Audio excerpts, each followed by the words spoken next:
forget.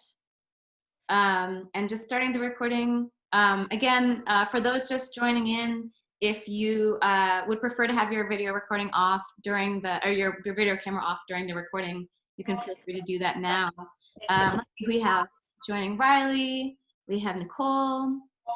All right, and then we also have a few students from the other section of the class. So I think we'll just wait. Oh, here's Professor Alison Case is my co-instructor, and she's just joined, it looks like.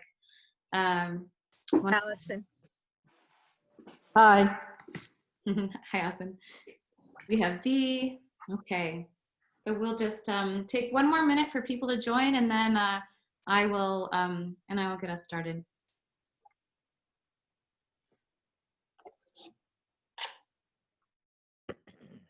Okay. So thank you everyone for being here today. This is Intro to Women's Gender and Sexuality Studies 101 at Williams College. I'm Professor Emily Mitchell-Eaton, and I am really thrilled today to welcome the members of the Bad Old Days Posse. This is a group of women who are here today, a panel of speakers in affiliation with NARAL, Massachusetts, and they're joining us for the entirety of our session today. So I'll introduce them more fully in a minute, but first, just a few brief housekeeping points. I'll be, to some degree, moderating the session today, and what we'll do is start with some, about 40 to 45 minutes of a panel presentations from the different speakers. I'm gonna ask students that after I finish that you please mute yourself so that there's no background noise. And followed by the speaking, we'll have about half an hour of Q&As. And so as I've asked you to prepare some questions for this time, I'm hoping that this can be a really rich, robust discussion, as are the panelists. I think they have all expressed a real interest in talking with you and having a conversation about this topic. So so for now, if you can just, if you won't be speaking, if you can mute yourself if you're not on the panel, and I think that's it. All right, so this is a group that's joining us from all over Massachusetts. It was created in early in 2019, so nearly 2 years ago now. A group that was established with the purpose of sharing with audiences what life was really like for women before the protections of Roe v. Wade, specifically around the experiences of trying to seek and obtain or help women obtain abortions and other facets of reproductive choice and reproductive justice. So they're joining us today to speak about their various experiences, both personal and sort of as part of a movement in addressing reproductive justice. So I think you've all read the bios in the overview of the group. I think I'll let each member of the group introduce themselves as they speak, and I will turn it over to Carol. Hi there. I'm Carol Diano, and parenthetically a proud mother of a Williams alum class of '96. Anyway, it was my idea to start the Bad Old Day Posse when I was at a NARAL event, National Association of Abortion Rights Coalition. Anyway, and I saw that most of the people there were relatively young, and I'm counting that as 50 or below. And I said to myself, they're passionate, they're dedicated, they really believe in abortion rights, but they didn't live through it. And my generation has a responsibility and the, expertise to tell people what it was really like. And I'm going to try and go very quickly through 20 some years post World War II to really kind of describe just in the broadest outline what life was like for women. In World War II, you may or may not know, women were pulled into all kinds of work as the men went off to be soldiers. And they built airplanes, they did all kinds of things, and they were incredibly competent. And many really loved the opportunity. But when the soldiers came home after the war, the cultural message was very much, you've done your bit, now go home and be wives and mothers. And so in the late 40s and 50s, that really was the role of women. Now, this was certainly the case for middle class and upper class women, but I think poor women have always worked outside the home and done and juggled the two major roles. But I think still the cultural message was go home and be a wife and mother. And so that worked for some people and didn't work for others. In terms of reproductive rights, we, at the beginning of the 60s, the pill became more available as a birth control method, but birth control, even to married couples, was not legalized except for the Supreme Court decision in 1965. So in 1965, when I was just graduating from college and going to graduate school, it was still rare for a gynecologist to prescribe the pill for an unmarried woman. It was hard to find someone who would do that. We didn't talk about abortion. One might whisper illegal operation, and that's what it was called. But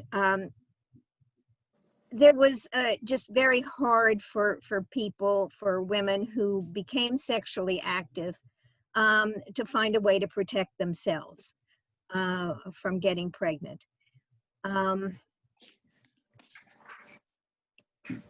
In general, even in that period of time, most middle-class women didn't work.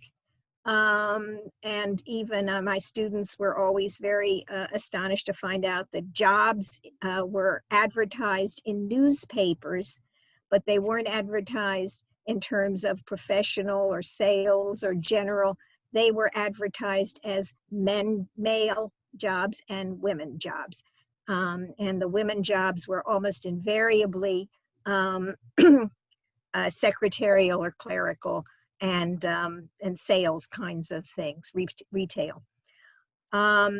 If a woman, we didn't even at that point in time until the beginning of the women's movement talk about battering. If that happened, nobody talked about it. People probably knew, but nobody said anything. If a woman wanted to leave her marriage, divorce was extremely difficult to obtain. You had to prove desertion or infidelity. And even there was cruelty, but just ordinary battering didn't count.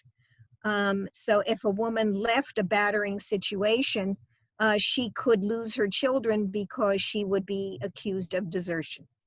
Women couldn't get credit in their own names. It was very hard to get a loan for starting a business or all those kinds of things. So it was a very circumscribed kind of life.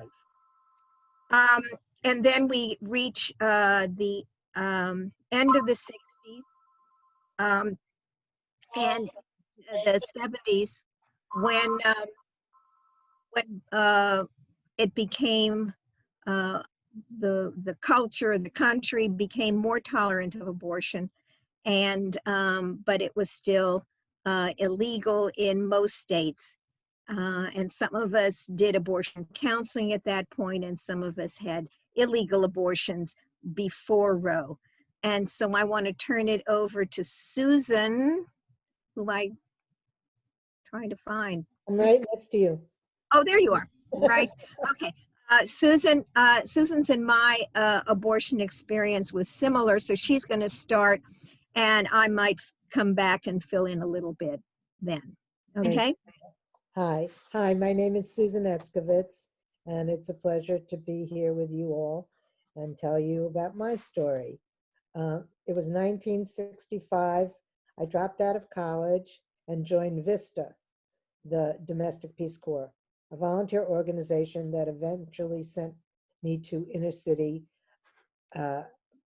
into a Black ghetto in inner city Baltimore.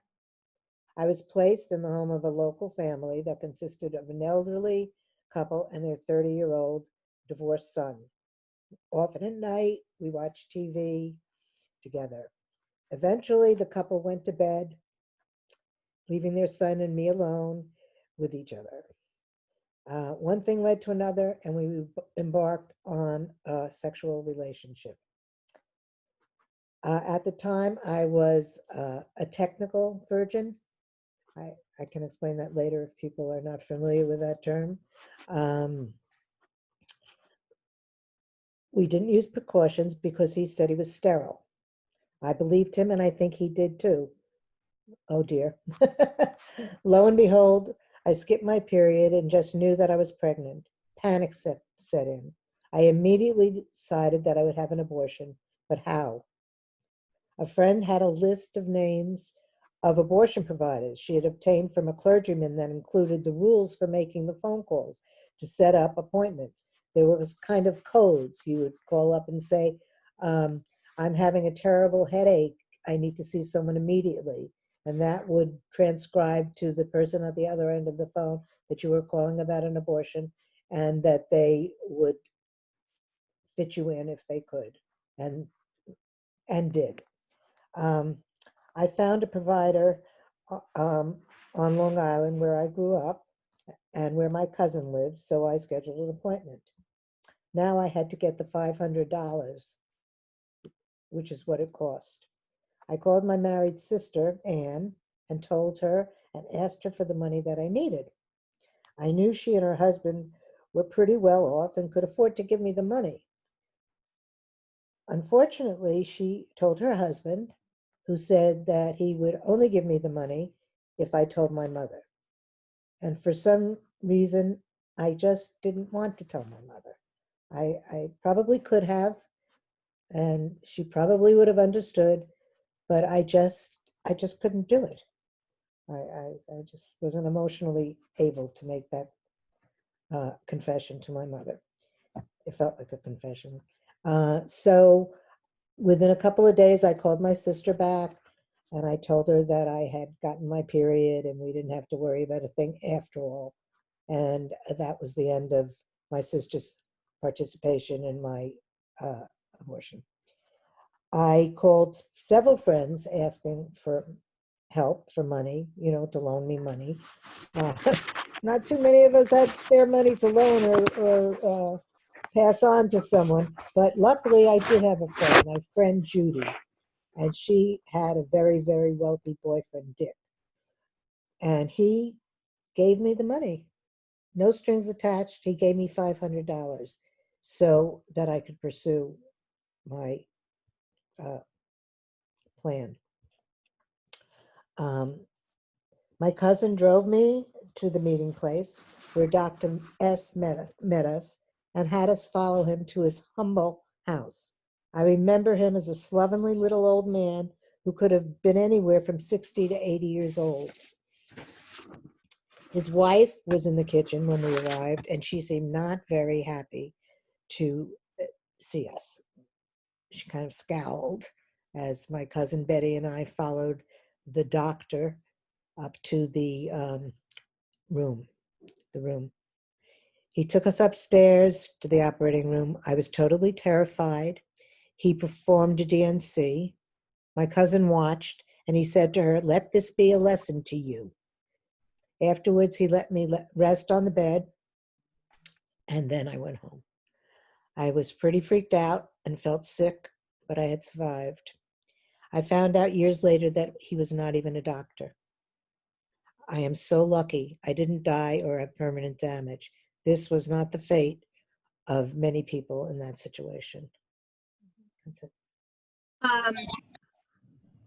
Thank you, Susan. My experience was not quite the same. In some ways it was better, and perhaps some ways it was not as good as Susan's.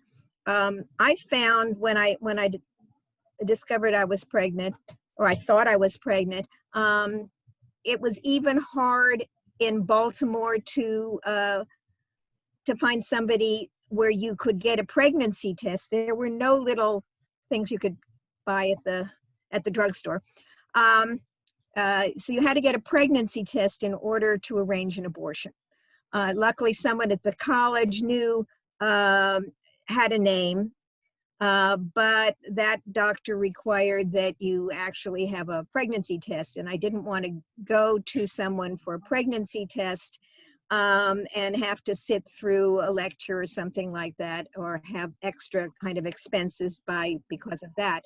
I finally found someone who, a doctor who would take my urine. You all don't know that in order to get a pregnancy test, then you had to give a urine sample to the physician, and they would inject it into a rabbit. I am not making this up. It was called the rabbit test. It took 2 weeks to get the answer. If the rabbit died, you were pregnant. So one of the things you never wanted to hear was the rabbit died. Anyway, I finally found someone who would, I could drop the sample off, and she would call me and tell me if I was pregnant or not. She asked, do you have a plan? I said yes, and that was it. I don't remember it was difficult to make the appointment with the doctor, and it turned out that this doctor was an actual doctor. We had to drive to Washington, but he was an OBGYN, and I found out later that he was the primary defendant in a case that went before the Supreme Court. But it was painful, it was scary, and for many years I didn't talk about it to people. And it was only in terms of writing a paper for my graduate program about that experience and getting some very positive feedback from the instructor that I began to really understand that this was not pathology, that this was my right to do something. It took me a very long time to sort of learn that. And later, I was part of the group of people who started a group called NARAL, which stood for Massachusetts Organization to Repeal Abortion Laws in Massachusetts, so that we could have greater legal access to abortion. And that organization sort of morphed into NARAL. But then, of course, in 1973, the Supreme Court legalized abortion, and folks have been nibbling away at the edges of that since then. So it's, I was lucky. I also had a DNC that's called a dilation and curettage. And it's basically the same procedure that if somebody has to have lots of bleeding or something, they might have a DNC. So was not a different kind of procedure. I certainly did not have to worry about, resorting to a real back alley experience. I'm not sure what I would have done if that felt like it was my only option. Or douches or knitting needles and coat hangers are things that women have inserted into their uteruses. And my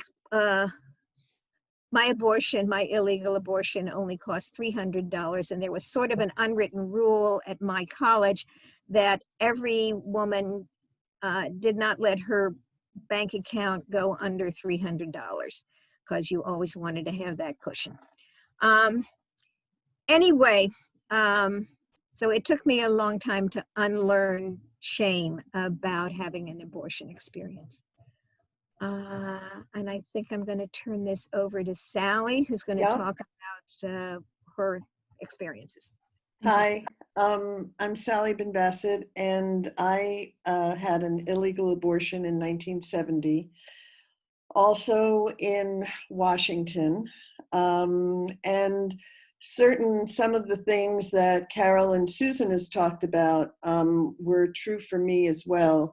The shame and the secrecy of the situation.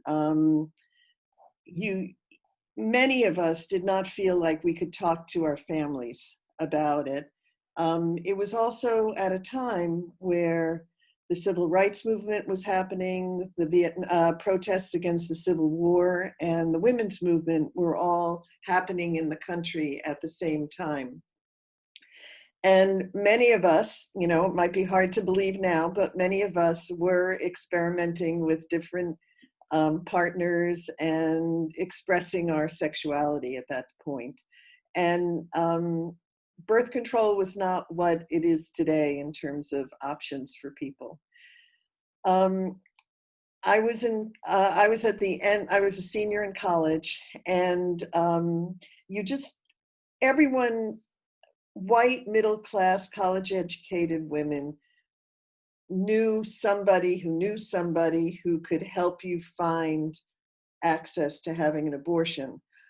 One thing that's very, very different now is that people can find out whether they're pregnant a lot earlier than we did. And oftentimes you didn't know for sure you were pregnant until, 8 to 10, 12 weeks.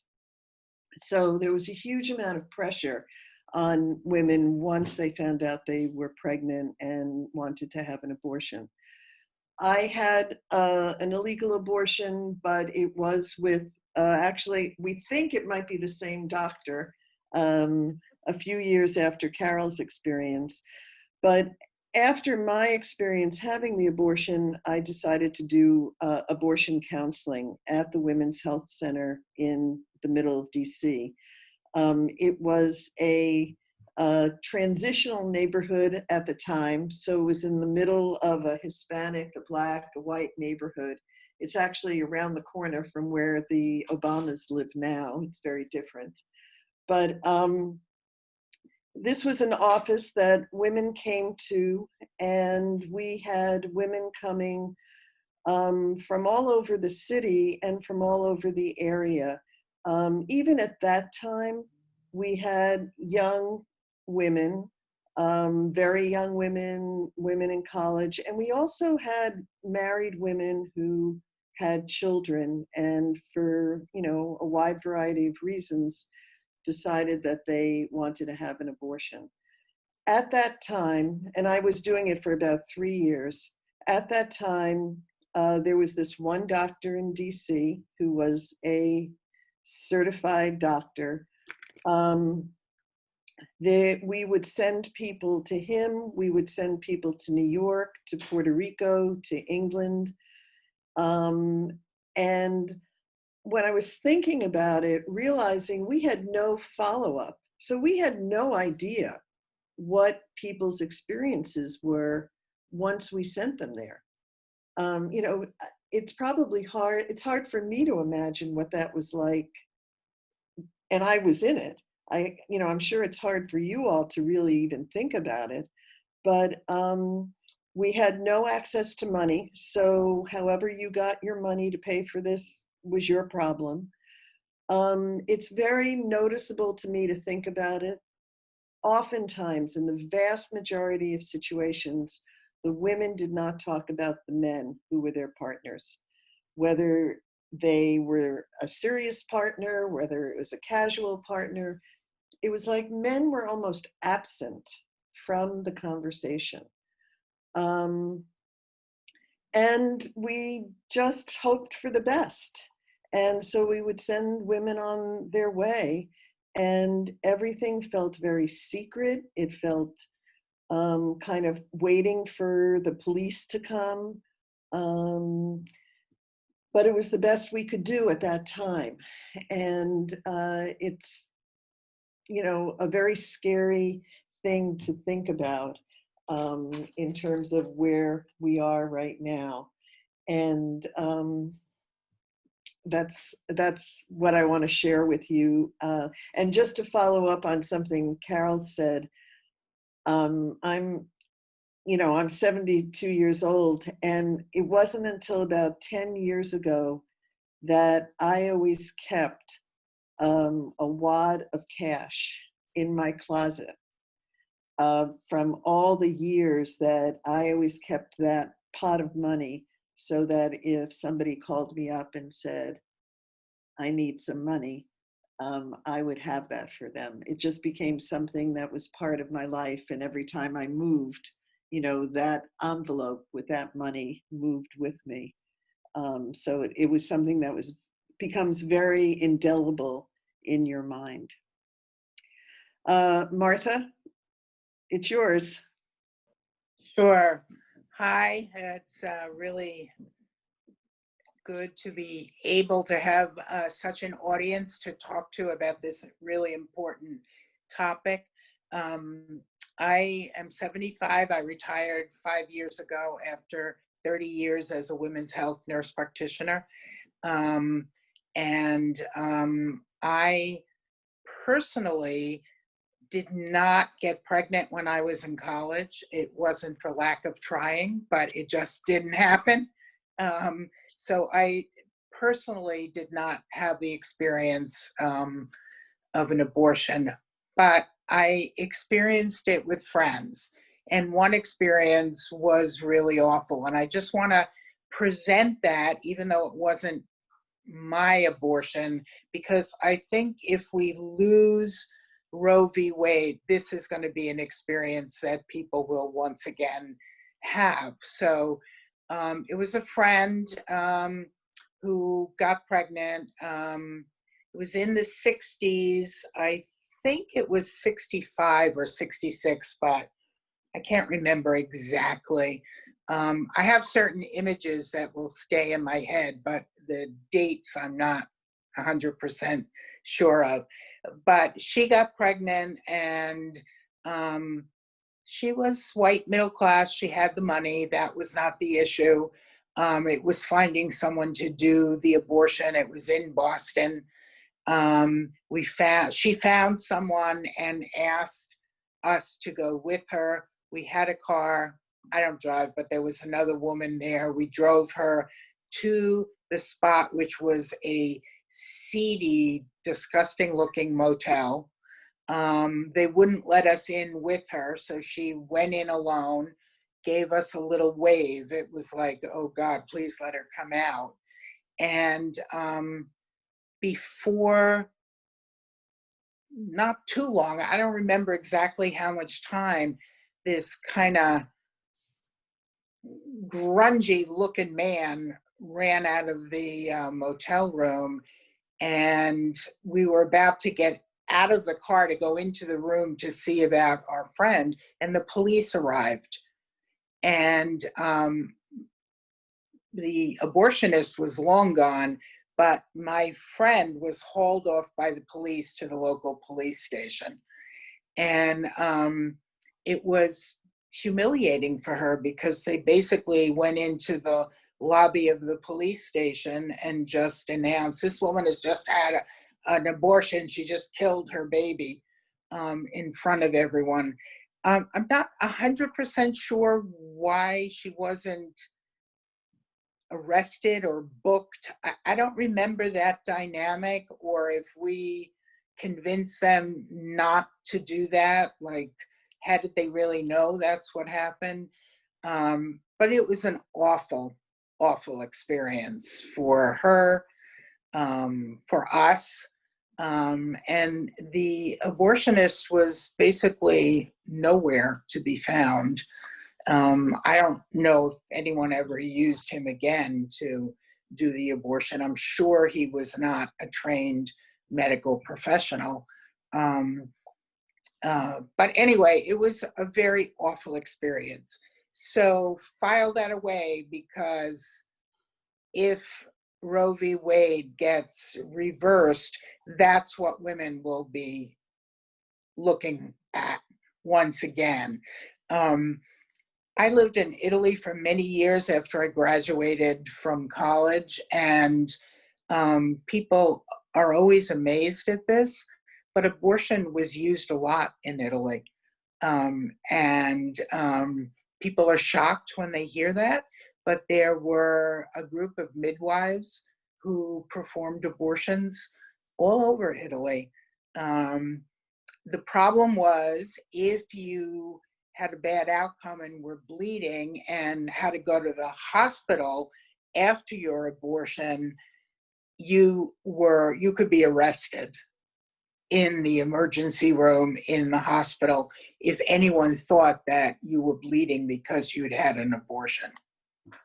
So, but we managed, a group of us, to get a dialogue and a relationship going with a clinic in London that did abortions. And it sounds like, you know, a retail store, like you're bargaining, but for every 9, and they had an Italian speaking staff. So for every 9 women who could go and pay, they would give us one for completely free, including transportation to England and everything. So that went on for a while. That was a relationship that we had with that abortion clinic. So then I came back to the States. Let me know if I'm meandering a little bit. And I decided to go to nursing school. I graduated when I was 40, became a nurse practitioner, and started really counseling and seeing a lot of women who were having difficulty often deciding whether they could carry a pregnancy to term at that point in their lives. I have to say, from 99% of the women who I worked with who ended up having an abortion, the decision, even if it was the right decision for them at that time, was never easy. It just was not an easy decision to make. And I only had a handful of women who used abortion actually as their method of birth control. And as pro-choice as I am to my core, I found that extremely difficult. That, to me, was not how abortion should be used. On the other hand, philosophically, choice is choice. It's not mine to make for another woman, but it made me very uncomfortable. So, you know, I worked in health centers that got federal funds. There were years when you could not use the word abortion. So in your documentation in a chart, you could not say abortion counseling. You had to find other ways to word it. So we would write things like pregnancy options discussed, if you were questioned about it, you would say, well, they have the option of giving a child up for adoption or carrying the child to term and keeping it. Those are the options, even though we had talked to women about abortion, but you could not document that. And we got many calls from what we know were pro-life people trying to figure out if we were doing abortions at the health center. And they would ask very peculiar questions. Those calls always came to me. And they were strange calls, you know. You had to really be clever in answering the questions that these women asked. So my line always was, if you have questions about your pregnancy, you need to come and see me. And they usually hung up at that point. So it was clear what they were doing, you know.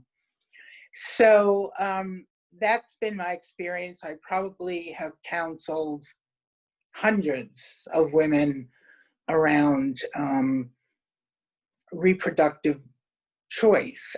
And I just want to throw in, because this leads into reproductive justice. For me, my whole life, choice was very broad. So for me, choice right from the start always meant choice to continue a pregnancy and keep that child, choice to have working, adequate, safe contraception, the choice to have a child and have excellent prenatal care, and the choice to bring a child up in a safe community. So I always had that sense when we use the word choice. It, to me, was always very broad. And I think that's the concept of reproductive justice, is not just the choice to terminate a pregnancy, but the choice, the broad choice of what reproductive health means. That's Thank my you so much. Just say one more thing before we turn it over to the students for questions and discussion, is that I think we all feel incredibly both alarmed and passionate about the fact that your generation is risking going back to the bad old days, and they were bad. I know stories from both friends and a woman who stayed at my house and went out to a street she didn't know, to be picked up by someone she didn't know, to have an abortion by someone she didn't know, and at 4 o'clock in the morning she wasn't back. And what am I supposed to do? Terrified. But your generation faces that, and we don't want that for you. And if people think that they're going to stop at birth control, I think you're wrong. I think if stop at abortion, I think they're going to come after birth control as well.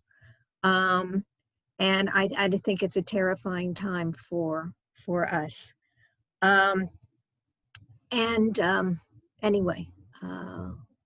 Great. I want to, I'll take it back from there if that's all right. And first of all, I just want to offer an immense gratitude to all of the panelists, to Carol, Susan, Sally, and Martha for sharing your personal stories. I think it takes a lot of bravery to come and share these stories, and also to give us some of the political and historical context that surrounded those experiences. And we also have a number of observers here from the group, Gwen, Debbie, Pat, and let's see, did I miss anyone else who are lending their support as well here. So thank you so much for this.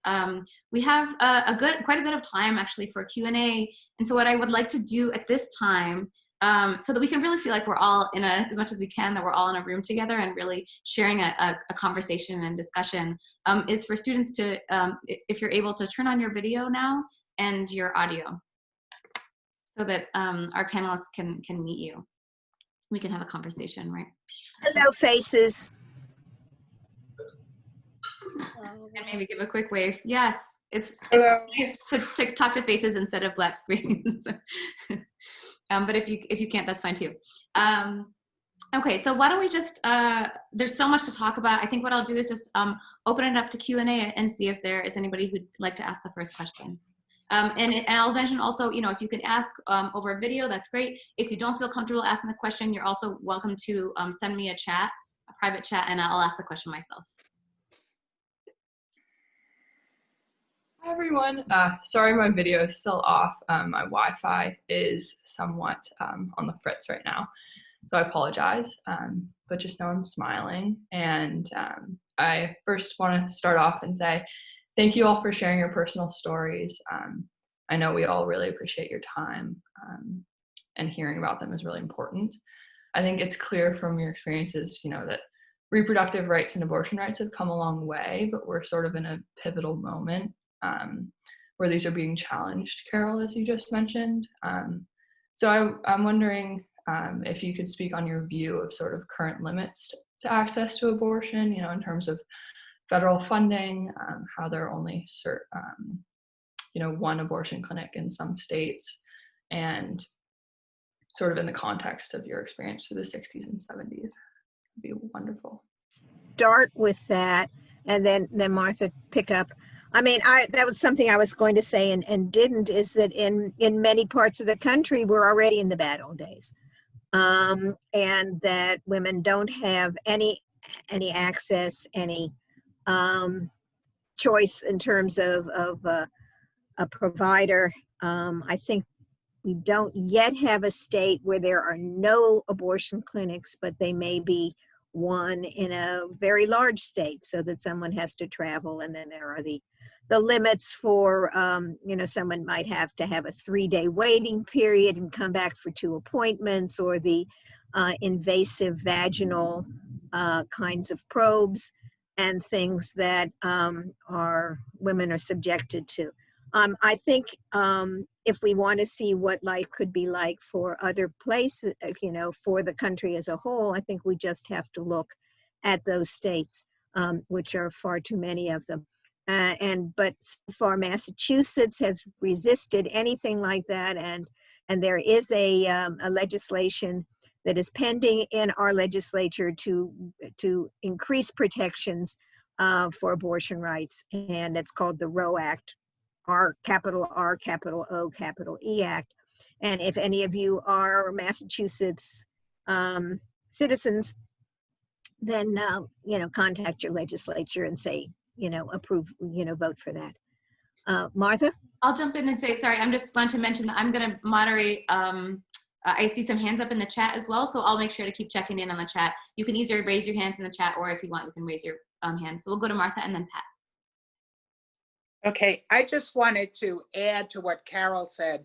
I mean, some of the state laws are so draconian that you might as well not have the ability to have an abortion. I mean, you know, some you can have an abortion beyond 6 weeks. Well, most women don't even know they're pregnant by then. And some places you can't have an abortion unless you check the fetal heart rate. And I mean, it's just draconian. It is putting women in a torturous situation. And there's, at the same time that abortion restrictions are increasing, there's less and less money and funding for contraception. So you're defunding Planned Parenthood, which is a huge source of reproductive health care for women, and women of color, women of lower economic ability, and you're funding that, cutting funding for that. At the same time, you're making draconian rules about abortion. It's misogynist is what it is. It's complete control over women and their ability to make choices for themselves. Thanks. Next, we'll go to Pat, and then Debbie and Sally. Okay, so I just want to come in here a little bit. So Mississippi is one of the states that only has one abortion clinic. It's in Jackson. So that makes it very difficult for everybody in the state. There is a doctor here who lives in Massachusetts, and she travels once a month, pre-COVID, it used to be once a week, to Mississippi to do abortions, because there are also, this is another problem, very few doctors who will do them, period. So she goes, she has to stay a few days because they have this waiting period. So if she gets sick, that holds the woman back again, because, for example, if she interviews a woman, does the ultrasound that they now require in Mississippi, gives her a lot of information, which is not true, but she has to say it. And if by the next day when the woman comes back for her abortion, this doctor is sick, the woman has to start over again, because the same doctor has to do both things. So it's really a problem. The other big issue that for me, and I should just mention, I'm writing a book on abortion, so I'm kind of heavily involved in this right now, but is the Hyde Amendment, which, as you may know, in 1976, although it only went into effect in 1977, stopped Medicare payments for, Medicaid payments for abortions. That amendment has to be voted on every single year. So since 1976, they've been upholding the Hyde Amendment. There's a big movement now to end the Hyde Amendment, and I urge everyone to get behind it. But so I'll stop now. Thanks, and we'll keep an eye out for your book, Pat. Next we have Debbie, and then Sally, and then maybe I'll bring in a question from the chat. I just my eyebrow went up when Martha mentioned the fetal heart rate, because that, and correct me if I'm wrong, Martha, but my understanding is that that initial fetal heart rate is not coming from a real heart, because the heart has not developed yet in the fetus, that what they're getting are electrical impulses. So that what, in terms of what the, you know, what the knowledge of these legislators and is so low. I mean, they have absolutely no idea of what the biology is and what the development of a fetus is, and yet they're just spewing out these requirements that are not reflective of anything, because if a fetus doesn't have a heart for, you know, I mean, it just is, again, the deck is stacked against women and women's ability to have full access. Thanks, Debbie. Sally? Just real quickly, I think that the Supreme Court is not going to kill Roe in one fell swoop. We have medical abortions now. There's a lot of steps, not to say that it's not going to happen, but thinking about our experiences and the situation now, our stories were very individual. You went through a private process. Now everything is so public. So even though I felt shame in terms of getting an abortion, I didn't have to walk through, you know, posters. I have a daughter who's a family medicine doctor who does abortions in the Boston area, and she has to walk through protesters every time she goes to the clinic. Women getting abortions have to walk through these protesters. I'm not saying it was easy for us, but we didn't have to do that.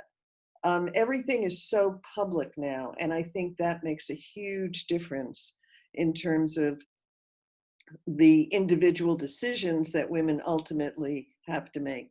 Mm-hmm. Thank you.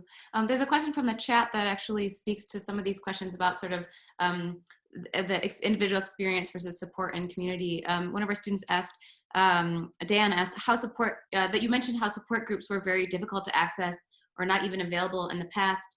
How has the presence of support groups or maybe other groups where you've connected with other people that haven't received abortions or provided them, how has access to those groups changed the way that women feel about or deal with abortions? Martha, do you know of any groups that are focused on support groups for women having abortions? Well, I don't. I'm not aware of groups that are specifically for women who've had abortions. There are many groups for women who have lost pregnancies, but I don't know of any group specifically for abortion, and I don't know if some of the clinics have such groups. I'm not aware of them. We at the health centers where I worked, there were no groups specifically for that, but there were groups for women who had lost a pregnancy. And I think some women who'd had an abortion went to those groups. Susan, I see your hand up. Yeah, I think that there probably aren't very many of those groups because abortion came out of the shadows. You know, that it's more or less accepted, not by everybody, obviously, but that, you know, you can get a legal abortion, that it is not something to be positive about. And so the fact that that isn't happening in the same way, I think, belies the need for women to gather together to discuss it. It's just more out there, more readily. Martha and then Sally. In my experience, when I was working, again, that was 5 years ago, even though abortion was legal, women were still hesitant to talk about it. And so women, even, you know, in 10 years ago, let's say, many women, sometimes their partners didn't know, they didn't want their family to know. even though it was legal and sort of out of the shadows, women still often did not openly talk about it. And the vast majority were not there with their partners. Sally? I was just thinking that it's not formal support groups for all the reasons people mentioned, but one of the things that's really changed from our experience to now is just the existence of the issue of reproductive justice. That's coming out of women talking together and saying that, we want to expand all the things that Martha was talking about earlier in terms of all the aspects of reproduction. And I think it comes from women talking together and sharing those experiences alongside all the issues around racial justice in general. But I think that's how we've learned from the situation now, to be more aware of the intersections between our experiences with abortion and a broader issue. I'd love to just jump in there and ask a question that many students have raised, and then we'll go to another student question. In this class, we've been thinking a lot and reading for this week's readings on sort of the intersections between abortion and reproductive justice with other kinds of movements, Black Lives Matter, for example, immigrants' rights, the push for affordable universal health care. And I'm interested to hear from you, how have you sort of, can you give an examples of where you've seen those intersections really play out in your work or your personal experience? Or, can you talk about ways that you've seen those intersections change over time in the movement for reproductive rights? In other words, how do you see reproductive justice as about more than just abortion? Pat, and then Martha. Okay, so yeah, I've been doing a lot of research, and we have also been talking to a lot of people about reproductive justice. And one of the things in doing the research is I personally became aware of how differently women of color and Native American women were treated than white women.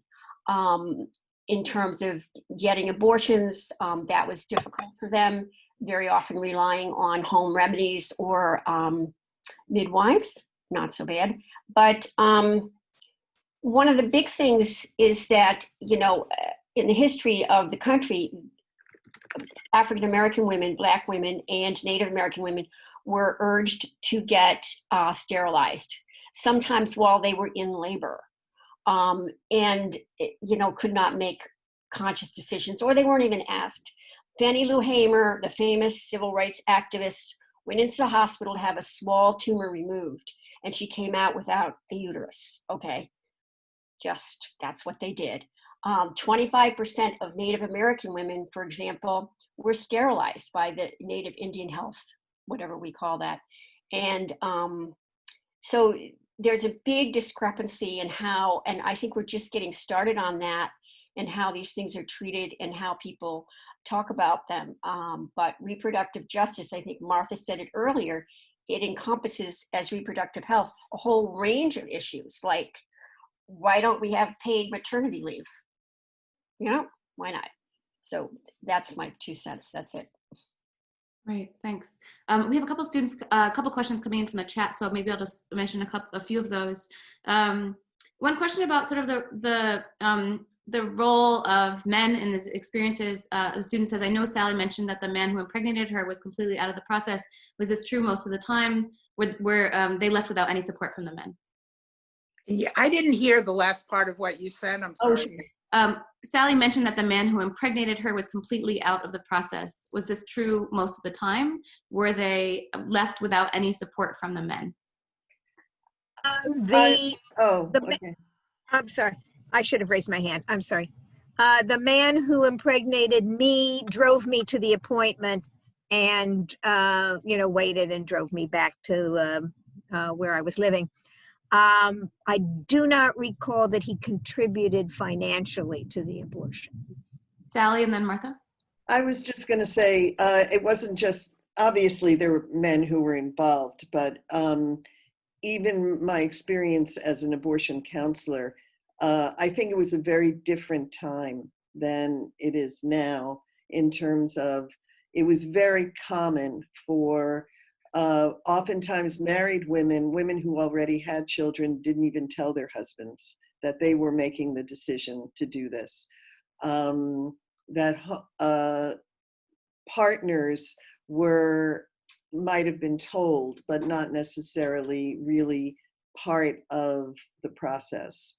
I think it was more common than not that the men were not as integral to the situation as they might be today. Martha? I think there are also cultural differences because there are certain cultures where even today, you would not tell your partner that you're having an abortion. So I think you have to look at that. I think there are class issues as well that play into it. But again, in my experience, most of the time, women were hesitant to tell their partners because they were afraid that their partners would then reject them. And so often we would create stories. Well, just tell them you came to see me because you had some bleeding and you had a miscarriage, which is usually the story that people held on to. So I think now maybe there are more male partners who would support their girlfriends, wives, casual sexual partners in the process. But I agree with Sally. I don't think it's that common even today. Let's go to Debbie and then Susan. I was going to, I very much agree with both what Martha and Sally was saying about the involvement of the male partner. In my experience with like friends, peers, male friends that I have that had gotten somebody pregnant unexpectedly, the best that you could expect from them is that they paid for the abortion. And then we're going to go. And you were lucky, and and clearly grateful to have the costs covered and not have to scramble the way Susan and Carol and many other people did. And clearly, the economic cost was a huge aspect of that. Susan? I just wanted to say that maybe this isn't a great thing to acknowledge. Some of the my relation, for example, the guy knew. I mean, I told him, but he wasn't a person. It was a casual relationship, you know. It was not, ever going to be anything more than what it was. And I think maybe there were a lot of those types of relationships going on in those days, where it was maybe, I don't know, promiscuity was afloat to some degree. And I think something that folks are speaking to is the fact that on the one hand, it's all kinds of women and people, right, that have abortions. It's people in casual relationships. It's people who are in married and long-term partnerships. It's people who already have children. It's people who don't want to have children, right? And people across all spectrums of race and class and gender, right? And so at the same time, we know that this is something we've been talking about in our class, that access then to abortion, even once legal formally, is incredibly uneven across a lot of those lines, right? And something that we're kind of trying to keep in the forefront. Let me bring in a couple of questions then from the students. For Carol, I understand that you had the idea to create the Bad Old Days Posse after coming to the realization that these firsthand experiences with reproductive justice were lacking. So I think this is, the students asking, can you talk a little bit more about the specific processes that you went through to make that a reality? I think make the organization a reality. Is that? The simplest part of it, actually. No, I guess I look at my peers here, and we're all thankfully healthy and active and passionate and committed, but we're getting older. And pretty soon there won't be any more women who might have had illegal abortions. I once was, somebody was taking a medical history from me, and, how many pregnancies, blah, blah, blah. And I said, 3 pregnancies and 1 illegal abortion. And she said, you don't have to say illegal. And I really wanted to say to her, and I didn't, I said, yes, I do, because it's important to own that experience so that other people don't have to own that experience.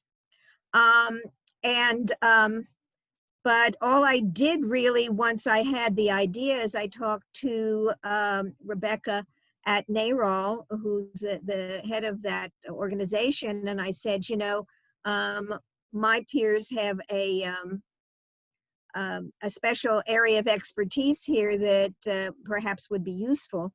And so they put out an email to the whole email distribution list that they have, which I have no idea how big it is, but it's probably quite large. And then folks responded to that, and we started to have a few meetings and started speaking to groups. So that part was really quite easy. I'm glad about that. Great, thank you. I see a hand from Debbie and then Susan. You're muted, Debbie. Okay, yeah, I got a message on my computer that I was muted. Carol just said that at some point that the women that had illegal abortions are going to die out. My fear is they're not. It's just going to be a different generation. Point well taken. Yeah, that we have to, and that's why we're here, is so that won't happen. And then the other thing that I just wanted to mention was that I've read in some of my readings, I've come across like that there are women today that are having illegal abortions. That it hasn't stopped. That's the other thing, is that while abortion is legal, illegal abortions have not subsided. They have not stopped. So. And as we know, restrictions, and as many of you mentioned, restrictions on different kinds of abortions have only multiplied in the last several years, right? And so while abortion is technically protected from excessive government intervention, right, at the federal level, we're seeing at the state level a panoply of kinds of restrictions that may make abortion in effect impossible. Absolutely, all those trap laws, yeah. Susan and then Martha. What I was going to say was the same as Debbie in a way about the illegal abortions continuing to this day, and also being the mechanism for people without means, and communities of color and indigenous people, and it's that exists right as we speak. But also, Carol, I think when the question was asked about how did you form the group, you had mentioned forming the group that formed NARAL.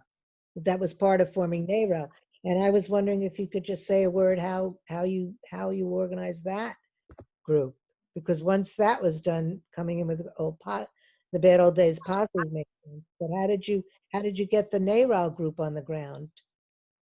Well, I can answer that. There was somebody ahead of me, I think. Was there? Martha? I just wanted to say that women will always have abortions. So keep that in mind. They will always have abortions. And women of means will have safer abortions than women in low economic communities. So it'll, never go away. But outcomes will not be good. Mm-hmm. Thank you for that. I think that's such an important point to touch on. We have 4 other questions. I don't know if we'll get to all of them, but what I'd like to do, perhaps what I'll do is just pick out a couple, and then we can come back together. I'll send the rest perhaps over email, because there's your comments have obviously generated a lot of questions from the students. So one question was about what kind of sex education was available to you when you were growing up, and did that affect your relationship to reproductive rights or justice going forward? Sounds like it was lacking. Basically laughable. My Anybody else want to take that? Susan? Would. My sex education consisted of going to to see a film called Growing Up and Liking It when getting my period, when I was a little girl, about 12, 13. And that was a big part. That was it. Getting my period was pretty much the formal education about that. And then just going to camp, being around older kids, but I never ever had any formal sex education other Pat, than and then Carol? Oh, okay. So, yeah, when I was in the 8th grade, they put the girls in one room and the boys in another room. And this was at a Catholic school, okay? And the nun was up front and she put on, if you can believe it, a record. And it was a recording of this young woman who was in a home for unwed mothers. Now, we didn't know how she got there. How it happened, nothing. That was it. And so when the boys came back, they said, what did you find out? And we're like, nothing. We found out nothing. But the saddest thing is that I interviewed 2 young women recently. They were 28, so that means that 10 years ago, they were having sex ed class in high schools right outside of Boston, well-known communities. And one of them told me that her sex ed teacher, who was also, of course, a coach, because that's who gets to do those things, told them that if they used birth control, they'd be sterile. Wow. Kotex also had a little booklet that we could read. My mother, mostly the girls got the facts of life from their mothers. And My mother I think probably our students don't know what Kotex is. I was just old enough to remember, but Kotex is a brand of menstrual supplies. feminine napkin. Yeah, Feminine pads napkin. and But my mother started to teach me, tell me about the facts of life. And she was so embarrassed that she blocked on the word menstruation. And I had heard it at camp and had to supply it. I didn't know what it was, but I knew that that must be what it was. And I chuckle about that to this day. I also had the boys and girls thing, and the coaches did it, and the coaches were very uncomfortable with talking about sexuality at all. Let me go to Martha and then Sally, and then we'll wrap up. Before I became a nurse, I worked in the North End as a family planning counselor. And one of the things I was asked to do was to teach a sex ed class in a local Catholic school to 8th grade boys. Now, a harder group to teach, and the priest did it because he wanted the boys to learn about menopause for some reason, because their mothers would have been of the age maybe of menopause. But he told me not to use the word sex in teaching, not to talk about birth control, and definitely not abortion. So, and that was in the early 80s. So Right. anyway, it was an interesting experience. We're seeing in many places, and especially under G.W. Bush, right? We saw the return of abstinence-only education in many states. Let me go to Sally, and I think we'll just need a couple minutes to wrap up. Just a lot of what we've talked about is sort of now and then and now. Part of the Roe Act that was mentioned, that's before the legislature now, is about sex education.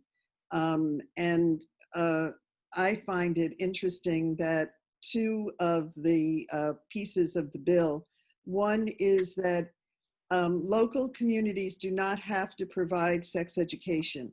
If they provide it, it has to be scientifically accurate. So in 2020, that is a new regulation that it be scientifically accurate. So I find that interesting. And the other piece that's interesting or important is that it has to be appropriate for lesbian, lesbians, bilingual, bigender, transsexual experiences and people. Yeah, great. I just have one thing very quickly. We had a student at one of our speeches who said, I think she was from Maine, she said that her high school had a nursery for girls who had given birth to children, but they had no sex ed, which I just thought was horrifying. Well, I think all these examples give us really bring a lot of sort of concreteness to the situation that we're talking about. And I think something that's really striking for me, and certainly probably for our students, is how much has changed since the 60s, but also how much has stayed the same and cycled back through, right? And we're by no means sort of out of the woods in terms of sort of moving out of this dangerous kind of situation that many women have found themselves in the past. So we just have a couple more minutes. I want to see if any students want to, I know several people shared questions over chat, and I'll send those out over email. Are there any students who want to just share any last reflections on even maybe reproductive rights organizing that you've done, or just reflections over where we're at in that movement now from your generational standpoint?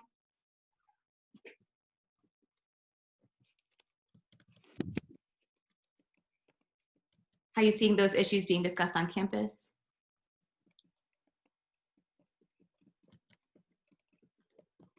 It's a different time, right, during COVID, because you're all being isolated in pods or in your rooms, right? So how we talk about sex and access is a little bit different. Okay.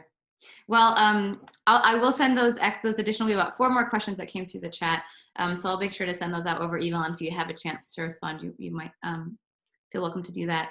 But let me again issue just the warmest thank you to all of you for your time, for your stories, your incredible vulnerability in sharing those, and for helping us to understand the context of these issues. Thank you again. Thank you. Thank you for having us. Thank you. Thank you.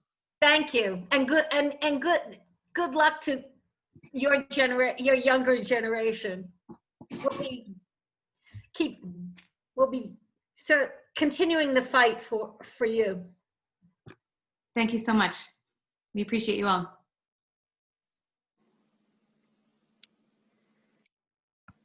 Bye now. Bye.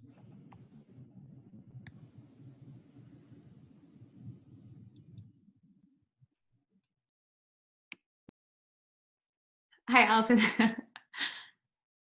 You're muted. Let me, I gotta end the meeting because I'm recording. Oh wait, hang on. Okay.